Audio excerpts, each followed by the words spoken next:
America ने Oman की खाड़ी में 3 भारतीयों की हत्या कर दी है। अमेरिकी विदेश मंत्री मार्को रूबियो ने चेतावनी देते हुए कहा, अमेरिकी सेना के आदेशों का पालन करना होगा। आदेशों का पालन न करना बर्दाश्त नहीं किया जाएगा। ये भाषा उस देश की है जिसने अभी अभी 3 भारतीयों की हत्या की है। इस भाषा में न कोई संवेदना है, न पश्चाताप है और न ही माफी है। आखिर कब तक हम चुप रहेंगे? क्या हम इतने डरपोक हो गए हम इस बनमानुस को उत्तर नहीं दे सकते? मिस्टर प्राइम मिनिस्टर, कहां गया आपका वो 56 इंच का सीना जिसको आप ठोक ठोक के भरी पार्लियामेंट में बोल रहे थे एक अकेला सब पे भारी है? देश देख रहा है, देश देख रहा है, एक अकेला कितनों को भारी पड़ रहा है, एक अकेला कितनों को भारी पड़ रहा है। मिस्टर प्राइम मिनिस्टर, क्या आप सिर्फ कांग्रेस, आम आदमी पार्टी एंड ममता बनर्जी के ऊपर भारी है? क्या आप उस बनमानुस को कुछ नहीं बोलेंगे? कहां गया वो बीजेपी पार्टी? इसी बीजेपी पार्टी के नेता अटल बिहारी वाजपेयी ने भरी पार्लियामेंट में खड़ा होकर अमेरिका को डरा रहे थे, अमेरिका को बोल रहे थे कि हम तुम्हारे बात नहीं मानेंगे। हमने कहा जब तक पाकिस्तान के कब्जे में भारत की 1 इंच भूमि है तब तक मैं बात नहीं करूंगा। और मैं अमेरिका नहीं गया, अमेरिका के दबाव में नहीं आया, मैं दबाव में काम नहीं करता। ऐसा क्या हो गया हमें, हम उसका जवाब नहीं दे सकते जिसने जानबूझकर हमारा 3 नाबाल पर्सन को मार दिया और एक अपोलॉजी तक भी नहीं बोला। मैं नहीं कह रहा हूं कि रातों रात अमेरिका ऊपर मिसाइल दाग दो, बट द थिंग्स इज हम इतना डरपोक क्यों हो गए?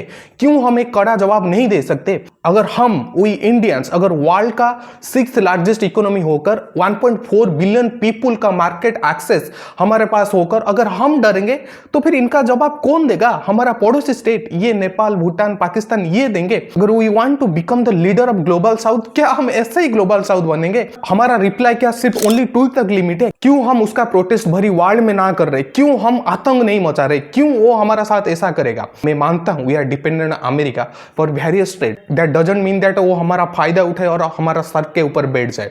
हर चीज का एक लिमिट होता है। Whenever somebody cross that limit, हमें उसको उसका औकात दिखाना चाहिए। आप चुप रहेंगे तो वो आप पे चढ़ेगा। आज हमारे 3 जहाजों पे हमला हुआ है, हमारे 3 जो हैं नाविक, उनको मार डाला गया, मर्डर किया गया और एक शब्द नहीं है सॉरी का, माफी का, गलती हो गई, कुछ नहीं। इधर वे यही अमेरिका जो खुद को सुपर पावर बोलते हैं, ये यही चीज चाइना और रशिया के साथ क्यों नहीं कर रहे? क्योंकि इसको अच्छे से पता है कि मैं अगर इनको बुली करूंगा ना, ये मेरा कमर तोड़ देंगे। अभी आपने देखा होगा इस बनमानुस के साथ अमेरिका का बड़े बड़े कंपनी का सीईओ ने सब गए थे चाइना के आगे जी हजूर कर रहे थे। President Trump arrived in China to fanfare and with a who's who of tech CEOs in tow.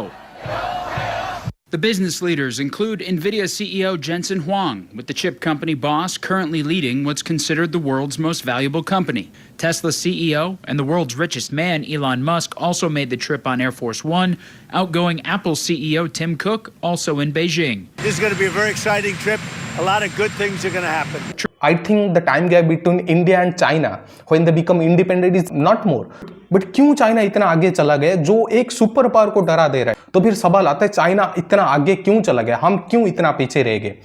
The only and the most important cause is corruption. क्योंकि हमने जब से देश आजाद हुआ तब से लेके आज तक ना बीजेपी, ना कांग्रेस, ना आम आदमी पार्टी, ना कोई भी, हम सब करप्शन करते। हमने कभी अपने आप को सेल्फ रिलायंट नहीं बना पाया, हमने कभी अपने आप को सेल्फ इंडिपेंडेंट नहीं बना पाया।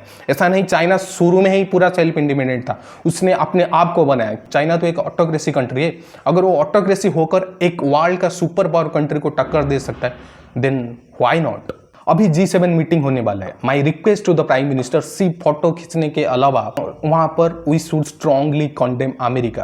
तभी जाके विश्व गुरु बनोगे, तभी जाके लीडर ऑफ ग्लोबल साउथ बनोगे। क्योंकि अगर एक लीडर ही चुप रह जाएगा तो बाकी कंट्री क्या सीखेंगे? बाकी पड़ोसी कंट्री भी तो हमको हल्के में ले जाएंगे। And I think we Indian don't want this. That's all, thank you.